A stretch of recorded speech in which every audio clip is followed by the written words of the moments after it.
নমস্কাৰ মই এতিয়া বাজিলে 7টা বাজিলে আৰু এটা নতুন ভিডিঅ' ষ্টাৰ্ট কৰিব লৈছোঁ দেৰি হৈ গ'ল ষ্টাৰ্ট কৰোঁতে আৰু ভিডিঅ'টো স্কিপ নকৰাকৈ শেষলৈকে চাই থাকিব মই কি কৰোঁ আপোনালোকক দেখাই থাকিম আমি আহি আছোঁ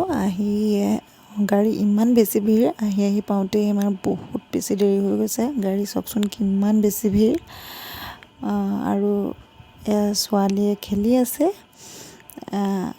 তাইও খেলিবলৈ মানে খুব ইচ্ছা কৰি আছিল গতিকে তাইকো অলপ খেলাই ল'লোঁ আৰু এই অনুষ্ঠানটো অমৃত মহোৎসৱটো পাতিছে নাৰায়ণপুৰ পৌৰসভাৰ আণ্ডাৰত আৰু এটা খুব সুন্দৰ অনুষ্ঠান হৈছে এইটো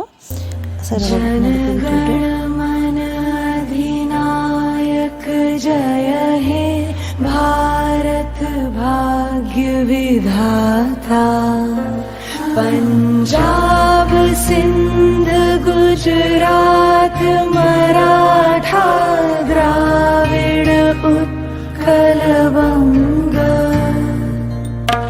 विंध्य हिमाचल यमुना गंगा उच्छल जलधि तरंग तब शुभ नामे जागे तब शुभ आशीष मांगे गाहे तब जय गाथा जनगण मंगलदायक जय हे भारत भाग्य विधाता जय हे जय हे जय हे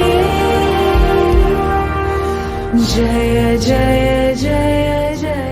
हे মোৰ বহুত ভিৰ আৰু ইয়াত লগ পাই গ'লোঁ মোৰ ভাইটি আকুলক আৰু এয়া ছোৱালীজনী তাই মানে যি দেখিছে চব লাগে তাইক আচলতে জন্মৰ পৰা এতিয়ালৈকে কোনোদিন এনেকুৱা এটা অনুষ্ঠান আমি দেখা নাই এইবাৰ প্ৰথম দেখিছোঁ যে এনেকুৱা এটা অনুষ্ঠান হৈছে আমাৰ নাৰায়ণপুৰত আৰু ইমান মানুহ হৈছে নহয় মানে ভাবিব নোৱাৰা মানুহ হৈছে আচলতে ফাইনেলি আমি ঘৰ পালোহি ইমান মানুহৰ ভিৰ আছিলে আহোঁতে মোৰ ভিডিঅ' কৰিবলৈ নহ'লে আৰু সাংঘাতিক মানুহ ইমান মানুহ দেখা নাই কোনোদিনাখন 15 আগষ্ট বুলি ক'লে চব ঘৰত সোমাই থাকে কিন্তু এইবাৰ সকলোতকৈ ব্যতিক্ৰম এটা পৰিৱেশ আৰু ভালো লাগিলে বাৰু যদি ভিডিঅ'টো ভাল পায় আপোনালোকে লাইক কমেণ্ট শ্বেয়াৰ কৰি দিব ধন্যবাদ